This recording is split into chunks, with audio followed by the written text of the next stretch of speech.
We're back on the town hall with yet another update on the Real ID. We have said that a lot over the past couple of years. This dates back to the aftermath of the 9/11 attacks in 2001 and Congress wanting to increase security for domestic flights. Yeah, so instead of just being able to show your regular driver's license to board a plane, you will eventually need something that is Real ID compliant, and you need certain forms of identification to get that, things like proof of citizenship, a birth certificate, social security card.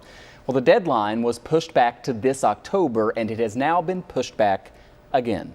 So the new deadline is now May 3rd, 2023. The Homeland Security Secretary is blaming the pandemic. Yeah, let's advance the bottom part down there and you can see that date. The feds found that fewer than half of current driver's licenses were actually compliant, and that's why they've done this extension again. Earlier today, I talked with Erie County Clerk Mickey Kearns, who is glad that he's now going to have more time to do more outreach so his team can explain to people what they need for the Real ID and get it all done before the new deadline.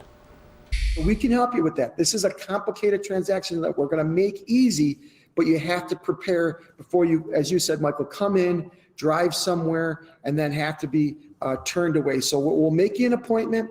We'll help you through this process. And by the time you come in, it will be a very fluid transaction. We go out and we do, Michael, we do outreaches, especially prior to the pandemic. And those are going to be starting up again, and meeting with people and answering those questions and getting them ready for this transaction.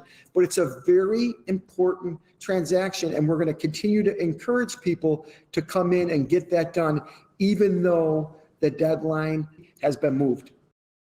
So it's been moved again, and Michael, correct me if I'm wrong, if you have a passport, then you're good. Is that correct? Yeah, just use your passport when you go through the TSA line. That'll work. But this is for domestic flights, but also to get into federal buildings. And so there are lots of different things. And at some point, you're going to want to do it. I think Mickey Kearns brought up the good point of the last thing you want to do is show up at the DMV and not have everything that you need. So do a little research beforehand, make sure you have all the documentation, and then you can get it done. But at least you have more time. Bipartisan praise for extending this today. We got lots of statements. So you should do it as soon as possible, right? Instead of doing what we all do, which is wait till the last minute and then Don't say, wait, oh, I got to do it.